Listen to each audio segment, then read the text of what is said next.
Hello, everyone. In this podcast, we will be discussing sensitive topics such as sexual assault. It's important to take care of yourself while listening. Some suggestions are listening while you're in a healthy headspace or knowing who you can reach out to if you become upset. Our 24/7 helpline for crisis calls based out of Central Florida is 407-500-HEAL. By contacting the national hotline at 1-800-656-4673, you can get support and learn about your local resources. There's always someone ready to help.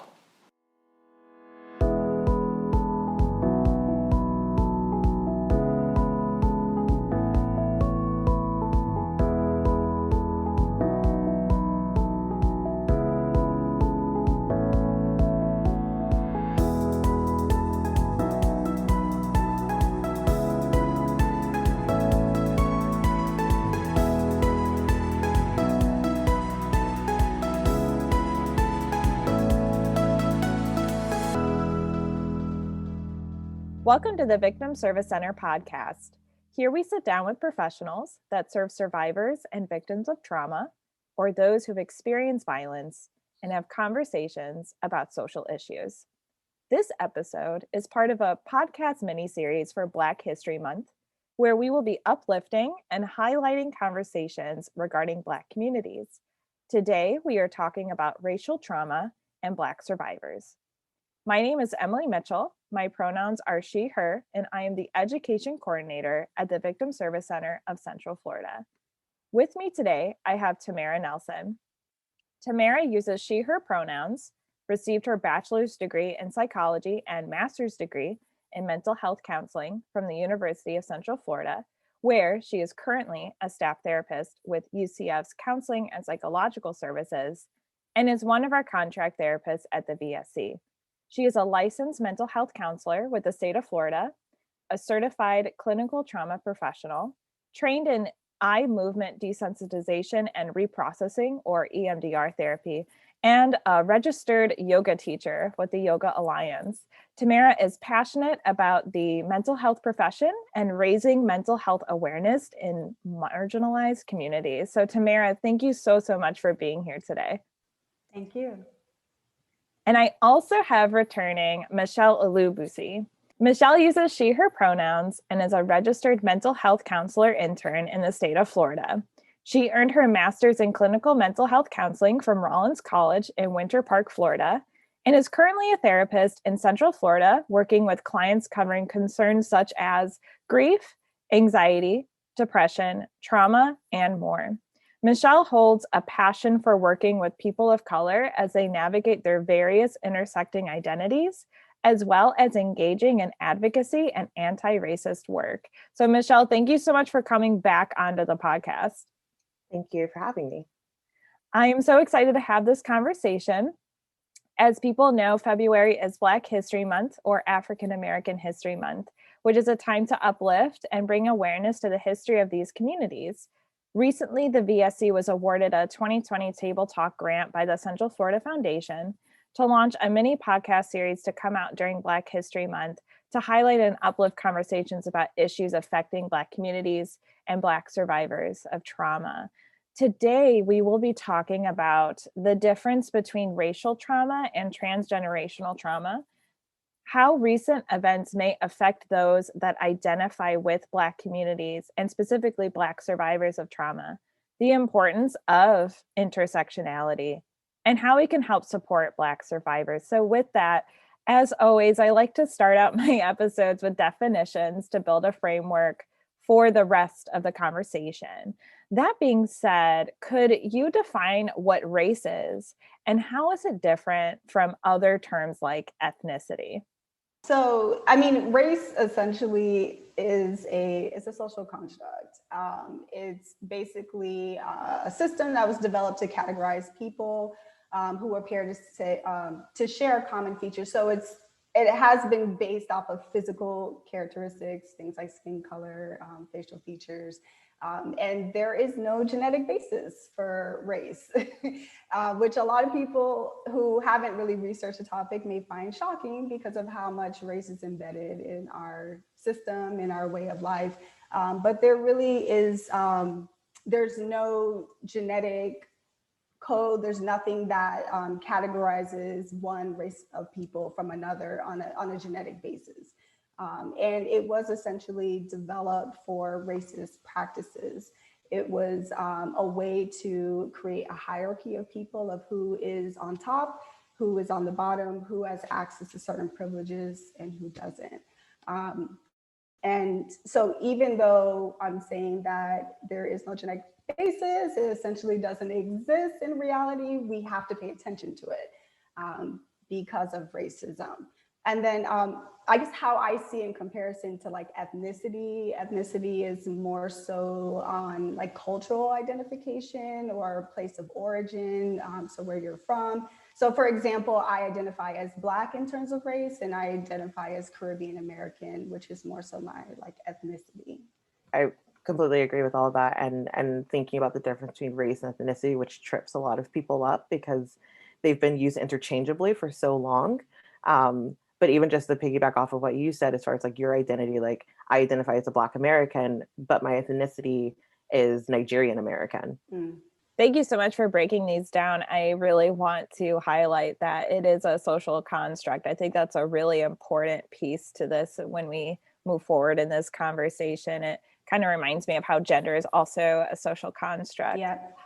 As well, which is also used in ways to, you know, further things like sexism and things like that. So really important as we go through this. And I think it might be hard for people who this is the first time they're kind of hearing this. Yeah. But I think it's a really important piece to this. With that, kind of as we move forward in this conversation, specifically about racial trauma, would you be able to identify or define what trauma is? The trauma, okay, as just on a simple definition, it is a psychological and emotional response to an event or experience that someone finds deeply disturbing.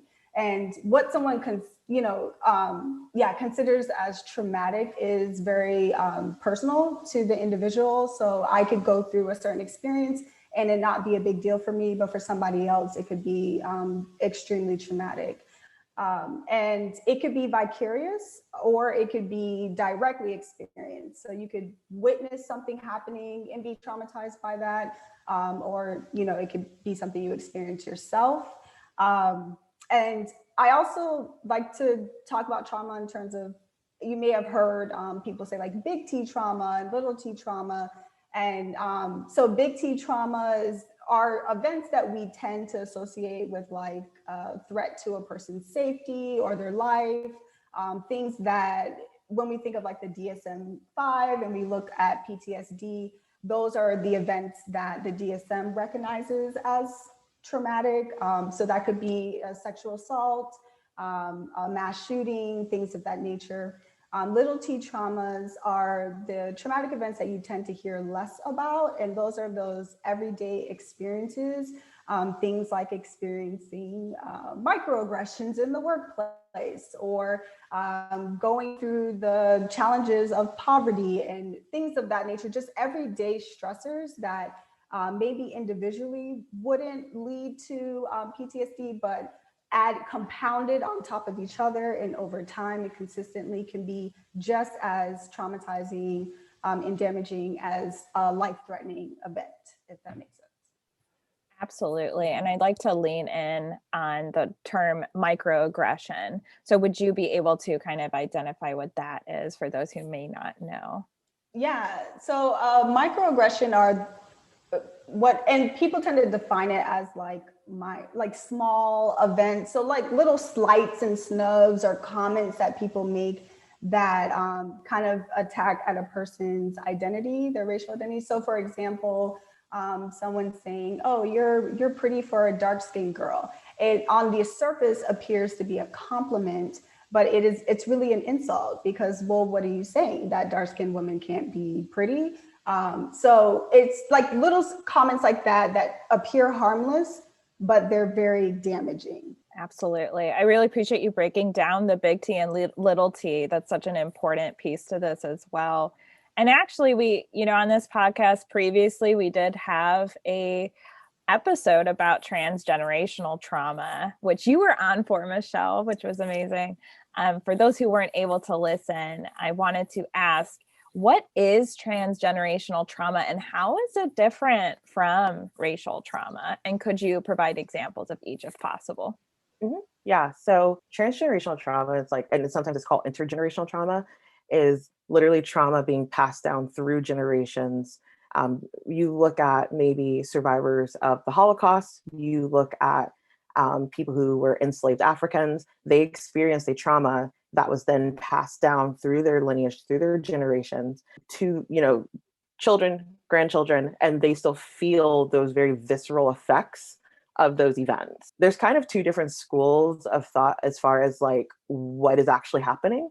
So I know on the previous podcast we talked about epigenetics a little bit, and we talked about what that looks like. And so one of the ideas is that the trauma can leave a chemical mark on a person's gene.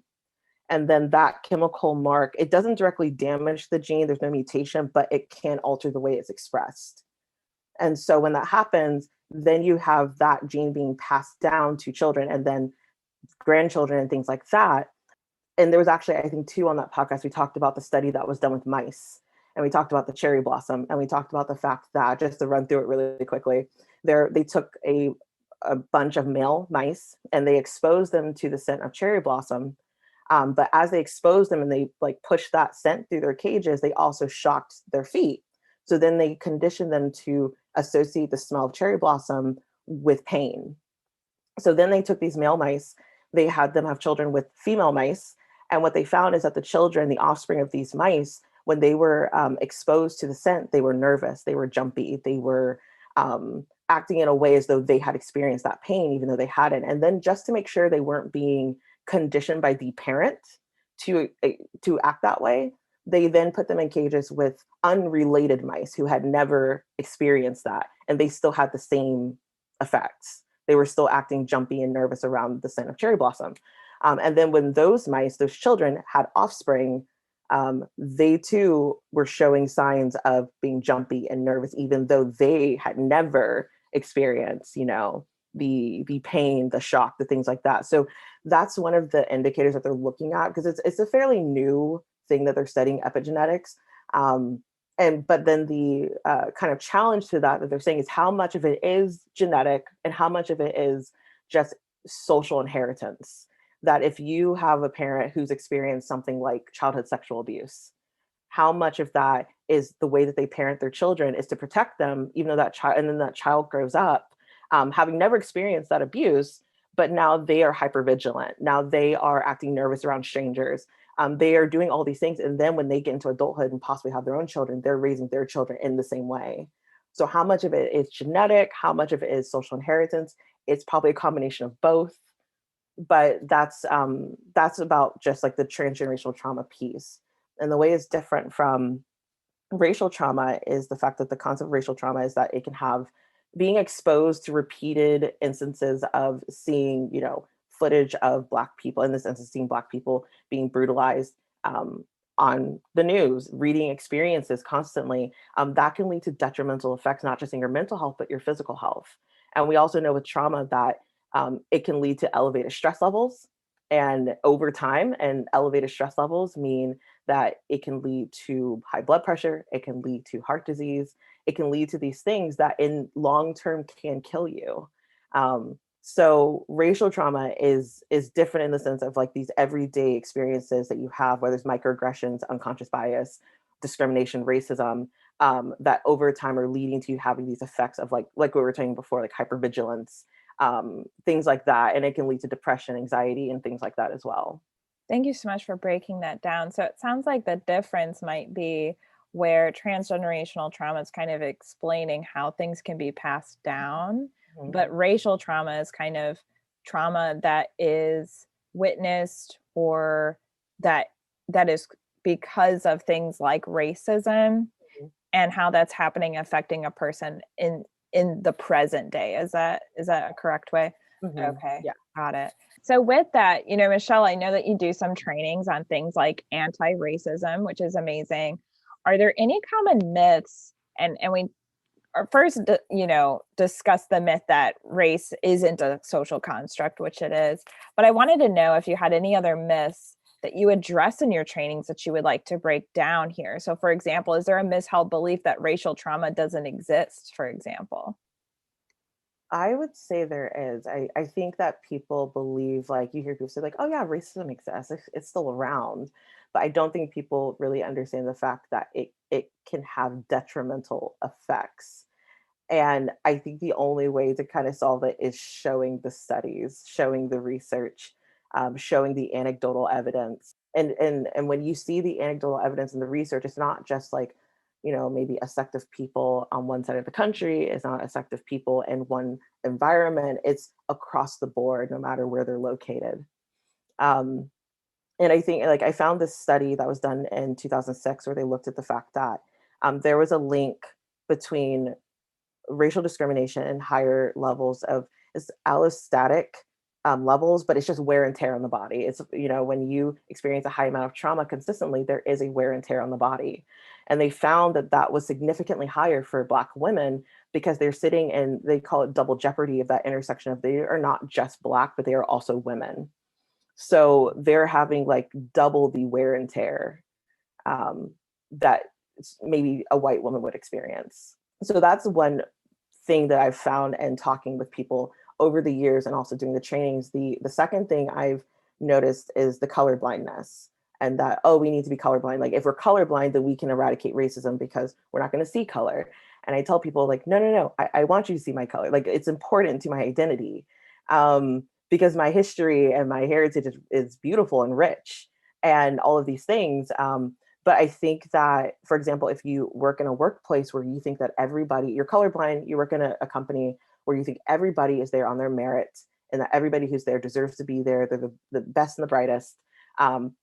But you don't stop and you look, or maybe you don't look and see this, but like, everybody in your leadership team is white. But the color blindness doesn't allow you to see that, wait a second, like, you're colorblind. So you don't stop and say, wait a second, there are Black people who work here. There are other people of color, but they're not in leadership positions, even though we have research that shows that a lot of like leadership positions are not filled by Black people, even though they are just as good as their white counterparts. But color blindness allows people to think like, well, everybody is equal. Everybody has the same opportunities. When in reality, that's just not true. Yeah, it sounds like color blindness can be a way that we're not seeing the systemic issue that's really going on here. And just like you mentioned in the beginning, Tamara, even though race is a social construct, we need to acknowledge it because it affects the way that our society is kind of treating people differently, and racial trauma in general, and how detrimental it is for people within Black communities. Tamara, was there any other kind of myths that you wanted to break down surrounding this topic? Yeah, I was gonna also add with the whole, like, people maybe not believing that racial trauma is a thing. I think there's also just a general lack of awareness, because there hasn't been a lot of talk about it until like recently. And even like as a therapist, when I was going through grad school, I don't remember there ever being conversation about racial trauma in my classes. And when you look at the DSM-5 and PTSD, that racism is not a qualifier. So you can't even like diagnose somebody with PTSD if their basis of their trauma is from racism. So if there's not this discussion happening about it, if it's not validated as something that could severely impact somebody's mental health and physical well-being, then there's just not going to be any attention paid to it. And then as Black people who we are directly experiencing it, if we're not aware, so we don't even know, we think this is just life. And I didn't become aware of my own trauma until I was in grad school. And we were in a class, like a multicultural class, and somebody asked a question that sparked me to even start to think about it. And I was like, wow, my whole life I've been carrying this anxiety and stress and wasn't even aware of it. So I think also just the lack of education and lack of awareness around it also leads to that, it doesn't exist myth. And to kind of add to the other myths with racism, I think that people also have a belief that racism is an individual problem, that, oh, it's the person with the Confederate flag, the person who is, physically going out and harming people of color, whereas it's embedded in our system. It is part of our laws and the structure of our country. So you could be not even perpetuating racism and not even be thinking about it or actively aware of it. And I remember listening to an interview from a judge she was a woman of color, and she was saying, like, even as a person of color, and I can't remember her name in the moment, but she was saying even as a person of color, she is perpetuating systemic racism just in her position as a judge because of the way that the laws are set up. So I think it's important that people recognize, like, this is not just an individual problem, this is a systemic problem. Absolutely. Wow. Everything that you were saying is just like, it's amazing and really important. And thank you so much for bringing up, both of you, those thoughts. Would you be able to share the question that was asked in your I'm really curious to know what it was, if you're open to sharing it. I can't remember word for word, but I remember because in our grad school program, we all had to do like a groups class, and then we had to be like in a group. And Michelle, you may have gone through this as well. So we had to be like group clients in a sense, and then we had like the doctoral students were the facilitators. So I was put into the multicultural group, of course, and. And I think, I cannot remember exactly what the question was, but it was something to the effect of like, when are you most aware of your race or something of that nature? And I remember what I thought about was how I feel when I'm walking in stores. And that I always feel this stress and this anxiety, and I feel guilty walking in stores, even though I've never stolen a thing in my entire life. And I always feel like watched. I won't even go into my purse when I'm in a store because I don't want to give any indication that I'm doing something wrong, which is wild. And I never realized I was doing that until that question came up. So that was kind of the beginning of my epiphany of, oh my gosh. Wow, that's incredible. Thank you so much for sharing that personal story, because as you're listening, I always think of like, wow, this is privilege for me right now. Like, as a white woman, I don't have to think of that when I walk through a store. So whoever is kind of like listening, that's really what privilege is, that I want to highlight. It's things that you don't have to think about that other groups and other people part of different groups have to. So I really appreciate you bringing that up. I wanted to lean kind of into current events, and you mentioned, why this wasn't a topic that we have been discussing until recently. So I just wanted to ask throughout the question, could you talk a little bit about current events such as the Black Lives Matter movement and the effects that these can have on people from the Black community specifically? And why do you think this was not as major of a topic until now?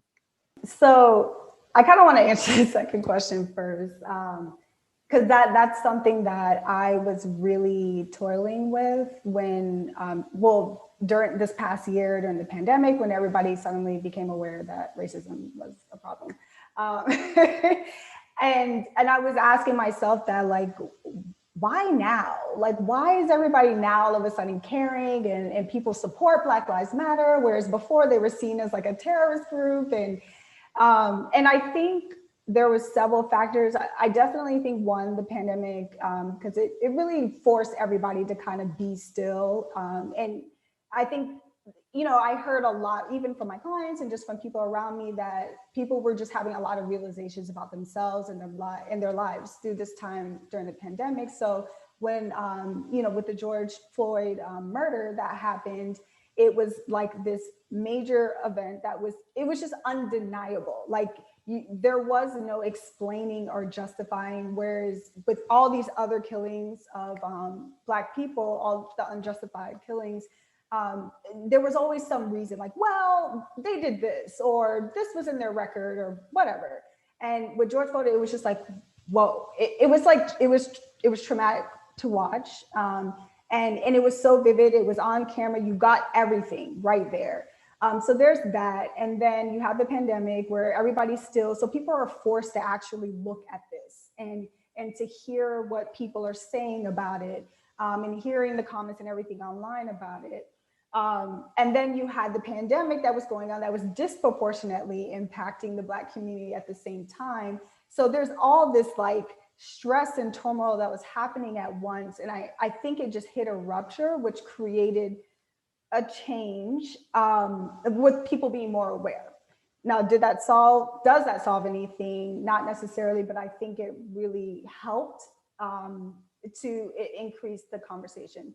But I think the conflict now is, we also don't know like who is genuinely being aware and wanting to help and create change, and who is just kind of riding this wave because now it's accepted and it's profitable to support Black Lives Matter and to speak on issues of racism. So that's the second question. And then I think it's been extremely, well, it's been traumatizing and for myself and I think as a community to watch that, you know, people who look like us to be killed and hurt in that way. Because when we see, and I'll use George Floyd as an example, when we saw that video, you see yourself, you see your family members, you see your community, and you know that that could be you at any time, any day, if you are, you know, a Black person. So it was traumatizing that way. There was grief, there was a lot of pain with that. So I think just in short, it was just, it's traumatizing for the Black community to see these events happen over and over again, and to also not see justice happen, which adds to that pain. Absolutely. I don't know if Michelle, you had anything that you wanted to add on to that. Yeah, I definitely agree with Tamara about the seeing yourself, because I think also, so going back a little bit, so I think the pandemic played a huge role in just how big this was. I think when you look at the fact that people were made to quarantine, people were laid off, people were furloughed, people were just home all the time with nothing to do. And then you had these big events happen. And what are people doing? They're just sitting at home on social media, watching the news, and you couldn't help but see what was happening. And so I think people who normally maybe would have been working a 9 to 5, not really noticing what's going on, were now home seeing all of this play out and getting angry about it. And maybe seeing it in a different way they hadn't. I also think it was the fact that we had like one after the other. There was Ahmaud Arbery, there was Breonna Taylor, there was George Floyd, there was the man in Central Park. I can't recall his name right now, but the man in Central Park who fortunately wasn't killed, but still experienced that moment of racial discrimination when a white woman called the police on him and made a false accusation. So all of that sort of happened.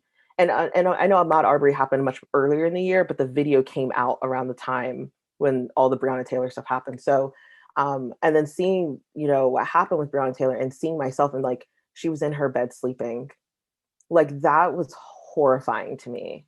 That kept me awake. So seeing that, and then I think those are the reasons why it didn't become such a major thing until now, because all those things culminated to that. So I think that's what it was.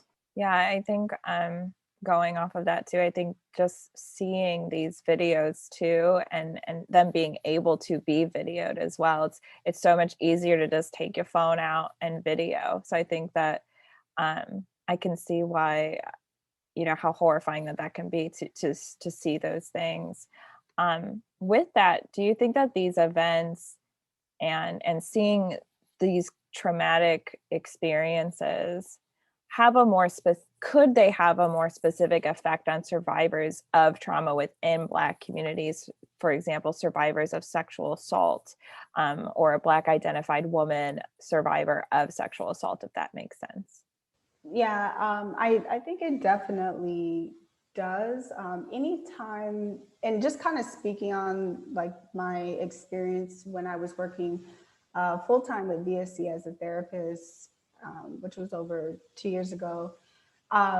Anytime there was a major act of violence or something happening in the media, I would notice my clients coming in and they were affected by that. Even if it was something that wasn't even directly related to their specific trauma, it still would trigger them because there's that same theme of the world is not safe. I am not safe. So with Black survivors and then race-related violence happening, there's that similarity of I'm not safe as a Black person, which, you know, may have also been a theme in their own personal trauma. So I think just generally anytime there's trauma happening in the media, violence happening in the media, it's going to affect survivors in that way. And I also want to highlight just some of the differences with Black survivors in their process of going through a victimization. So kind of similar with what's happening or what has been happening with the mistrust of law enforcement, that can also be a big factor with Black survivors seeking justice for their victimization. They are less likely to report their assaults or whatever the victimization it is because of that mistrust. So if I'm constantly seeing Black and brown people being hurt by law enforcement, being mistreated by law enforcement, this is possibly the community that I grew up in as a child where law enforcement were always viewed as the enemy. Then if I'm sexually assaulted, why would I call the police? They're not safe. So a lot of times Black survivors just don't report, which means that they're not going to get justice for their victimization as well. And then there's mistrust of the medical system. So if I've not been, this is not something that I've been privileged to have therapy. It's never been a part of my culture. I've never really had access to it. And then I also don't trust this whole medical community. Then when I go through a victimization, I'm also not going to get therapy for it. I'm not going to get help for it. So then you're just kind of sitting there to deal with it on your own. And then kind of talking specifically about Black women who are go through sexual trauma. Black women have historically, going all the way back to slavery, have been viewed as their bodies have been sexualized. They are viewed as vixens. They are seen as, it was even thought that Black women could not be raped because, of course, if somebody's having sex with her, she wanted it. That was the assumption. And a lot of those beliefs about Black women still persist today. So that makes them, one, more vulnerable to being sexually assaulted. So if I don't see you as a respectable person, then of course I'm gonna feel more open to violate you. So Black women are more vulnerable to these forms of violence, and they also have less access to help and support. So there's so many, there's a lot that goes into that.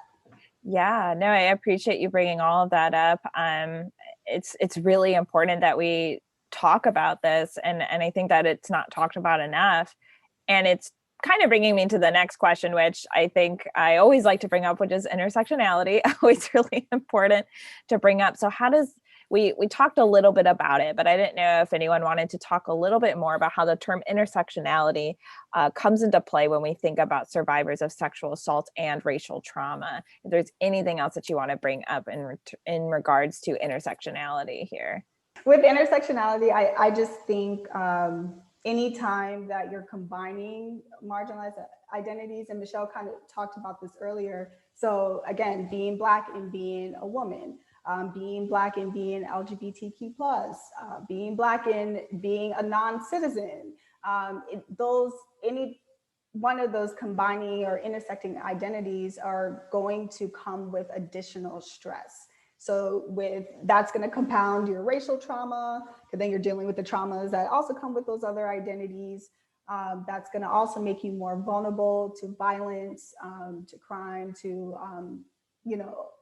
any of those factors as well. So I think it's very important to look at intersectionality when we are talking about racial trauma or being a survivor.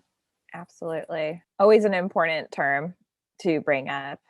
I have another question. As we move forward in this conversation, we talked a lot about the effects that racial trauma can have, and specifically for survivors that have already gone through victimization that are part of these communities.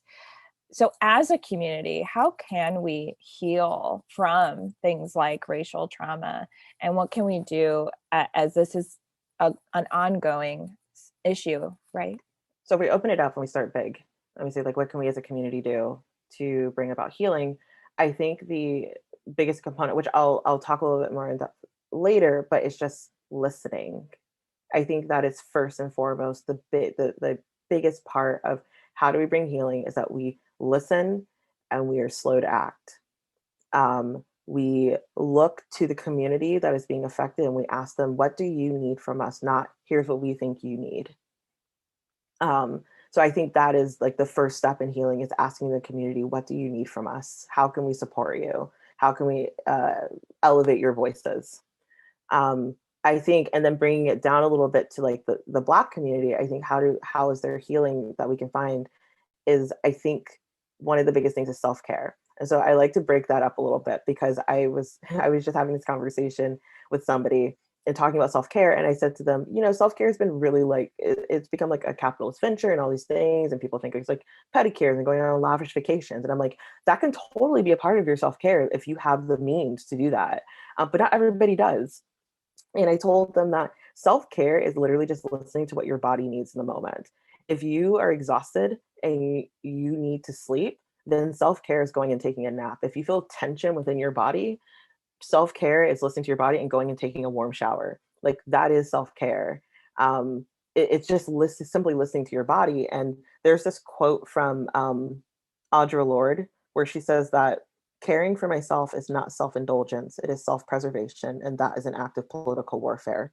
And I love that quote, because when you think about, which I think Tamara kind of mentioned it earlier when she talked about the institutions and how the institutions were never created to benefit Black people, women, LGBTQ plus. Like, these institutions were never created to benefit us. They're a machine that are constantly moving along, and they want to chew us up and spit us out, and they will run us over.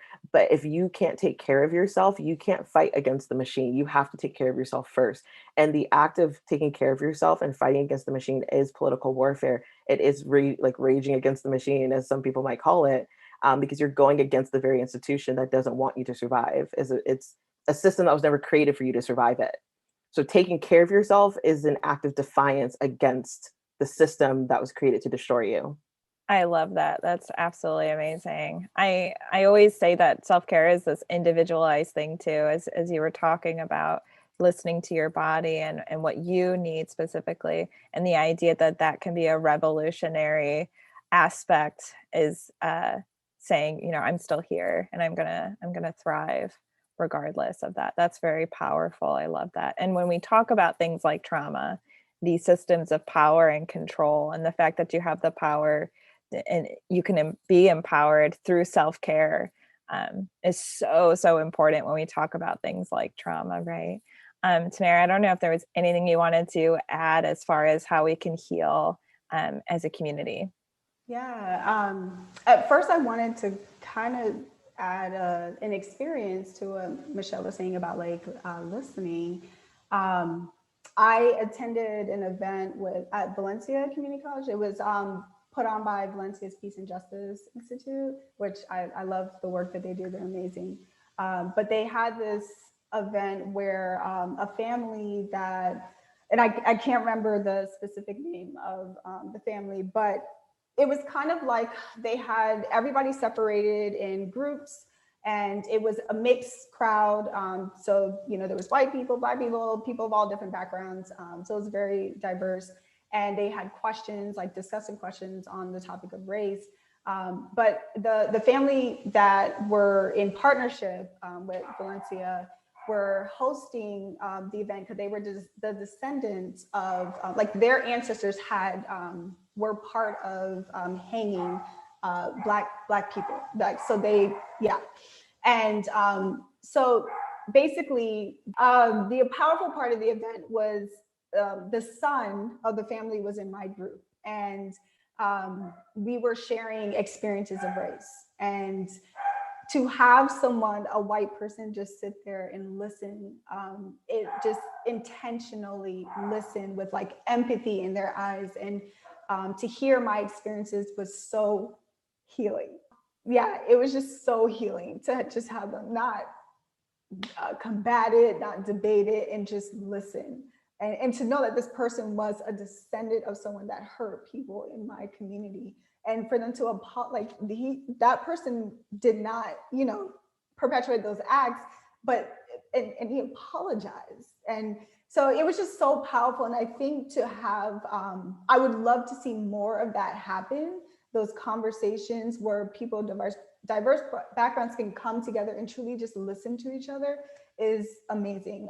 But I think other parts of healing as a community is us being able to connect as a community, being able to share those experiences with each other, people that look like us.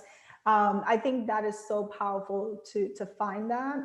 I also think we have to know our history, because if grew up as Black people growing up in the United States, we did not get the proper education about our history in school. There was a lot that was left out. And as a product of the United States education system, I can say that I kind of grew up in not really kind of feeling like my history was slavery. Just that's how you feel. But when, as an adult, doing my own research, reading up, understanding how this country came to be as it was also part of like my healing journey. And to understand that, no, the problem is we are not less than, we are not defective. This is a result of history, of events that took place in this country. So I think knowing our history is important. Building racial pride and racial socialization is really important too. Being able to build your own racial identity, developing pride in your culture is super important. And I also just want to second what Michelle was saying about self-care. As someone who's practiced yoga for over 8 years, now being a yoga teacher, like that's my thing, is like, I have to retreat to my body. Anytime that I'm, triggered by something in the news, or I, experience my own racial trauma in my day-to-day life, I stretch, I do yoga, I breathe, I work out, changing my diet, taking care of my body has been my way of healing as well.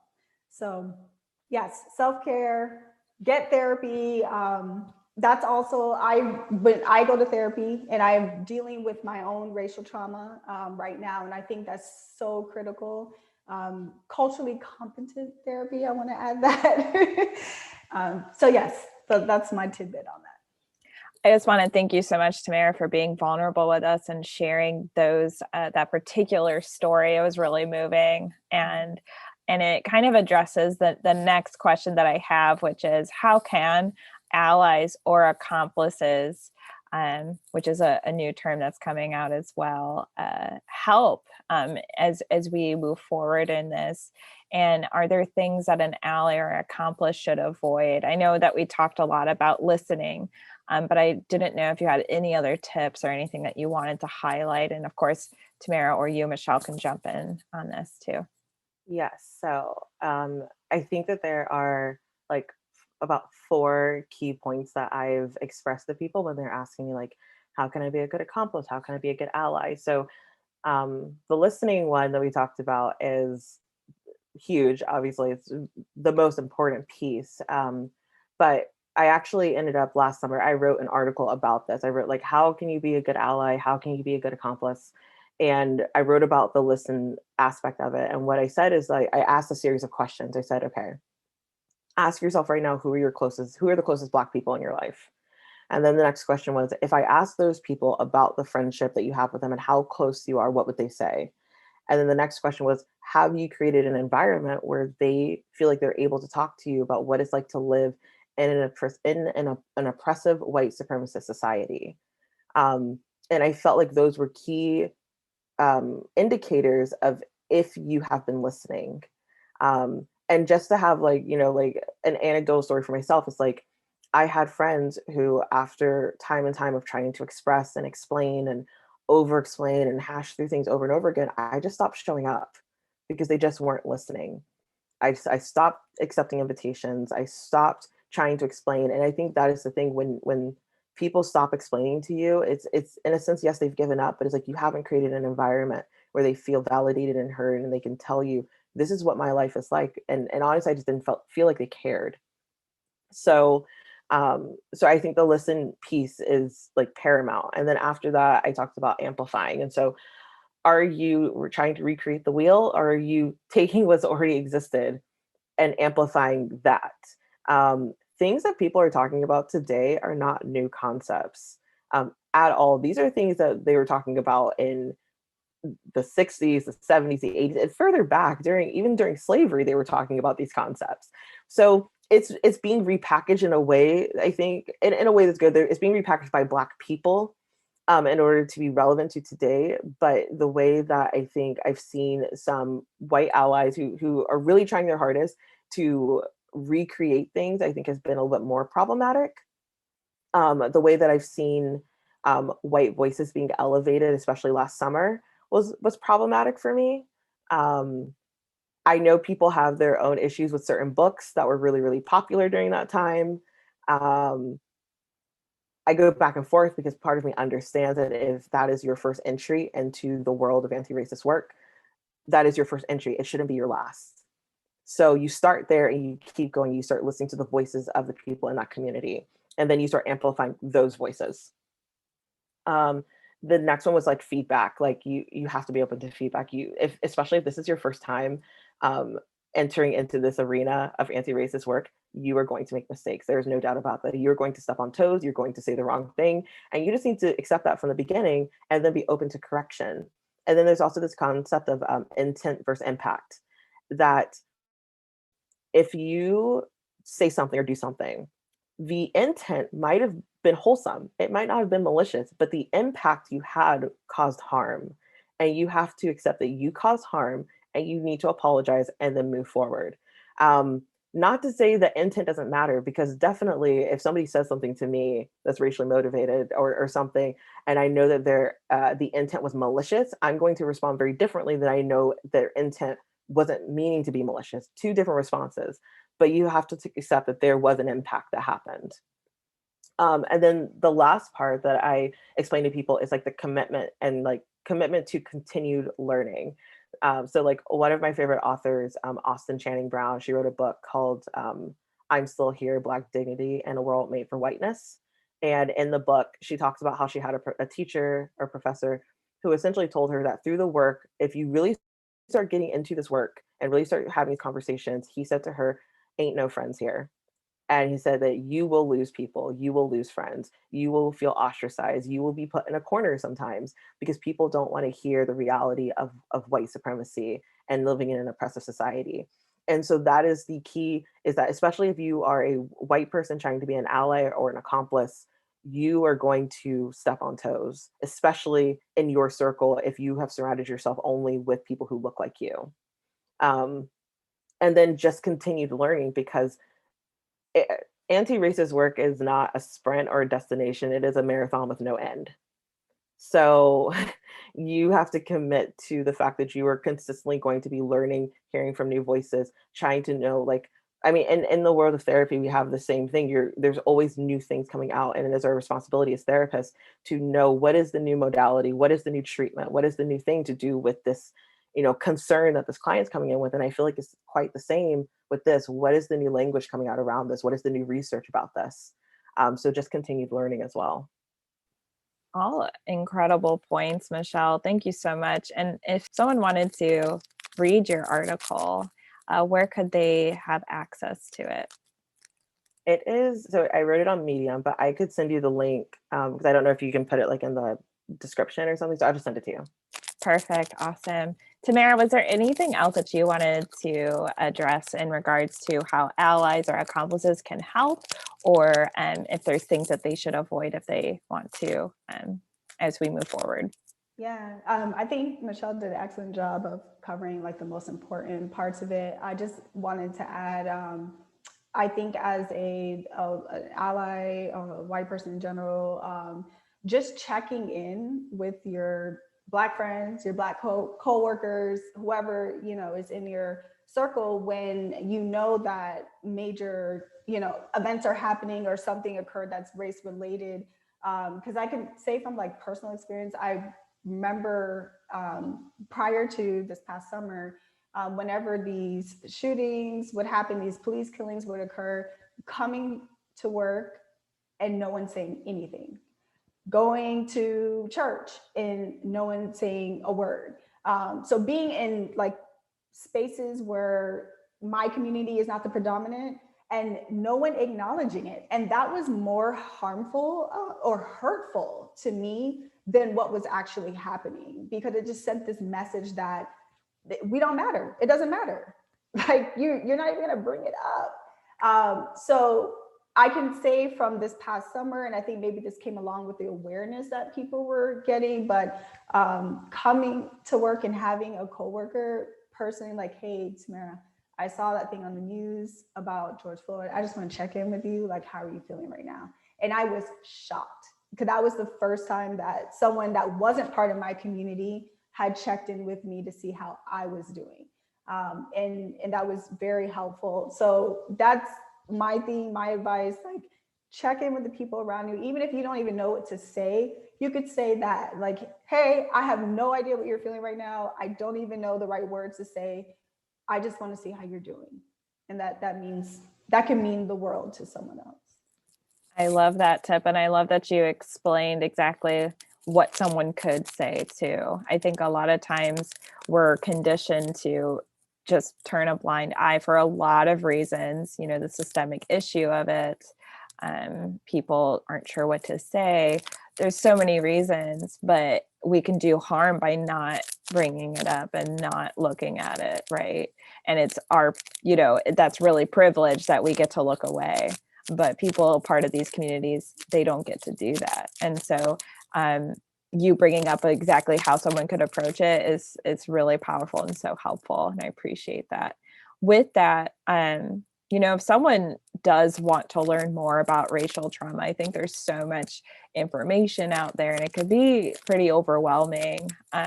So where do you think that they could start if you have any tips on that? So just some of my personal favorites. There's a book called Post-Traumatic Slave Syndrome by Dr. Joy DeGroy. Amazing book. It does a really good job of just explaining like the history and then kind of leading up to how, you know, slavery impacts us today as a Black community. So I think that would be an excellent place to start. There's also a book called My Grandmother's Hands. I personally have not read it yet. I have it on my Audible, but I've heard a lot of great things about it. So I just wanted to throw that one out there. I also think that getting the history is important too, to understanding racial trauma. So two of my favorite books that kind of do a good job of explaining it, The Color of Law by Richard Rothstein.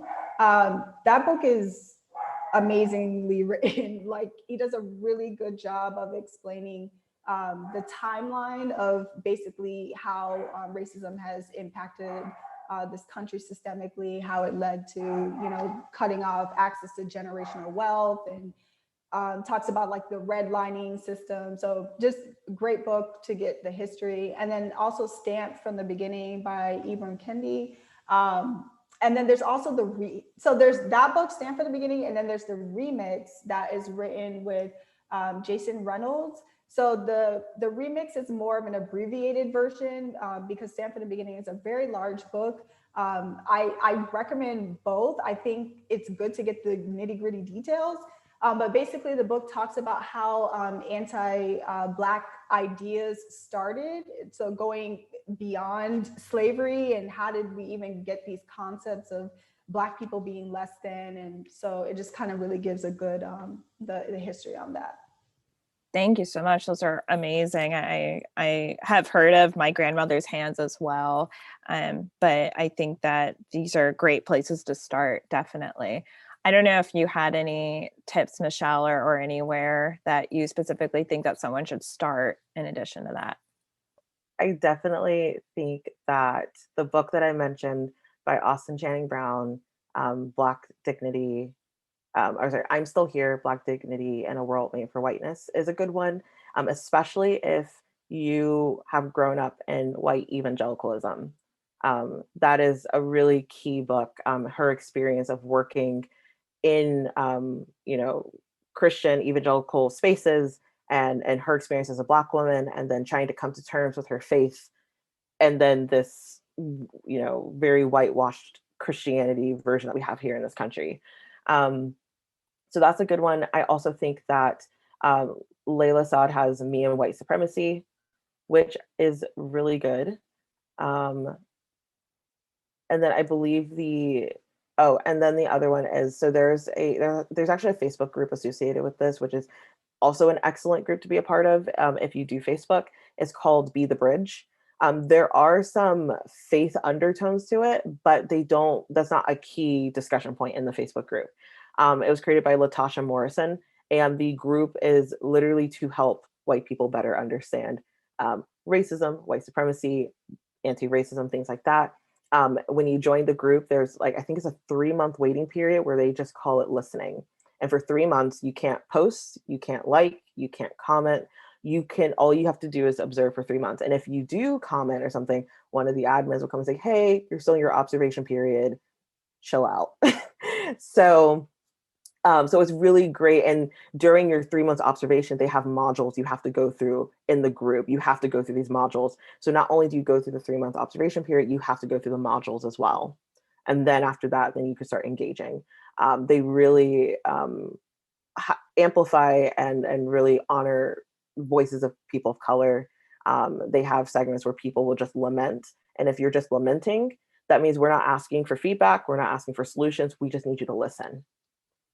So it's a really great book to be a part of. And Latasha Morrison, I believe, just published a book too called Be the Bridge. There's a book as well. That sounds incredible. I love that listening period piece. That is such a great practice that they have on there. It sounds like wonderful, wonderful stuff. So thank you both so much for sharing this. Going off of that, we were talking about where people could start as an ally or accomplice, but I wanted to now shift the conversation to resources that you would like to share for anyone who may be listening that is part of the African American community or Black communities, and or a Black survivor specifically of trauma. Okay, I'll just share some of mine. So there's this is another book, but it's more of a workbook. So it's called the Racial Healing Handbook by Emilie Singh. I hope I'm pronouncing her name correctly. That's an excellent book to help anybody and that's for all people of color. It's not just focused on Black people. It even has activities for white people who want to get a better understanding of racism. And it has a lot of worksheets, a lot of self-reflection questions to help you kind of work through issues of racial identity and work through racial trauma. There's also the restorative yoga for ethnic and race-based stress and trauma. So that book is written by Dr. Gail Parker, and she kind of ties in the whole body-mind connection, and how we can use restorative yoga as a method of healing racial trauma. The Liberation Meditation app. So this is an app that was created by people of color for people of color, and it has a lot of different meditations that are voiced by people of color. So it's a great healing tool. I also wanted to highlight peersupportspace.org. Yeah. And they have a whole section on Black mental health matters.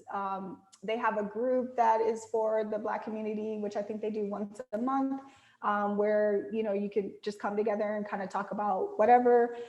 They have a planning committee where they do different like panel discussions and different events focused on the Black community. So that's something great to be a part of. Here at VSC, we have the me and Natalie, we co-facilitate the support group for Black women who are survivors of interpersonal trauma, which will be starting that back up. We just finished our first cycle of the group, which was amazing. And then we're starting it back up in April. So that's a survivor resource. And then I just want to highlight at UCF, so if there are any UCF students who are listening, we have groups that are specifically for Black students. We have a group called Black Empowerment. We have a racial healing group that we recently got started. And I run the Sister Circle group, which are for Black students who identify as female. And then we also have been hosting like an open talk space for Black students called Supporting Black Nights, that we've been doing about like 2-3 times a semester. So if any students are interested in that, if they can just go to caps.sdes.ucf.edu to visit our website and to get more information about that. And I also just want to throw out there, if you go to psychologytoday.com, if you're looking for a therapist, you can specifically search for therapists that serve the Black community. Like, it's an option that you could select on the website. So yeah, that's some of the resources I know. Those are amazing. Yeah, thank you so much for sharing all of that. I love that you're able to filter to look for psychologists that are specifically, or therapists specifically, catering to the Black community. That's amazing. Michelle, did you have any resources that you wanted to piggyback off of or share? Sure. So a lot of the books I was going to mention already were mentioned, which is great. I love the Racial Healing Handbook. And let's see. So I think I was going to talk more in terms of, like, if you have access to therapy and you're actually seeking out therapy and things like that, there is Psychology Today. There's also therapy for Black girls. There is another one called Black Men Heal. But there is also one it's called Black Mental Wellness. And then there is also, I can't remember the name of her actual organization, but I know the person who runs, or I don't know her, she's a social media person, but Rachel Cargill, she is on Instagram. She's really influential. She's really great. She started a foundation. I want to say it's the Loveland Foundation, but I'm not sure. But they pay for therapy for Black people who need it. So all you do is you just submit your name, and then as you come up, in their list, they will fund your therapy sessions. I don't know how that works exactly, but I remember seeing it advertised on Instagram. So that is something that she also does. I love Rachel Cargill. I follow her personally, and yeah, she's amazing. She has a whole series that's like a 30-day training for people who are allies that want to become better accomplices or allies as well. So always important to lift her up too. So thank you so much. Those are wonderful resources. I think that's really like a wonderful place to sign off. But before I do, I wanted to ask if there was anything you would like to say to a Black survivor of trauma or sexual assault that may be feeling overwhelmed by racial trauma and recent events. I wanted to give you both the floor. I think if I were to say anything to somebody, it would be that as a group, it sucks that we've had to be resilient, but we are very, very resilient as a group of people. Looking all the way back from our beginnings before enslavement, looking at enslavement, looking at the way that we've had to survive in this country after enslavement up until now, like, we have been innovative. We've created out of nothing. Like, we are resilient, and it hurts now, but like we will get through this. Like, we will be able to get past this. Yeah, I just want the Black community, Black survivors, those who are, really struggling with living in this country, this world, to just know that, we are worthy of healing. We are worthy of thriving and living healthy, productive lives. And ultimately to just take care of yourself. I can't say that enough. Like, we just got to take care of ourselves the best that we can so that we can be well enough to deal with this world. Absolutely. And I think that that's a wonderful place to sign off. So I wanted to thank the listener for listening to the Victim Service Center podcast. The VSC is a nonprofit organization that provides free confidential counseling services for victims of any kind of trauma in Central Florida. To learn more about our services, please visit victimservicecenter.org. And to everyone listening, healing is not linear and you are not alone. And thank you so, so much, Michelle and Tamara, for joining me today. Thank you for having us. Yeah, thank you.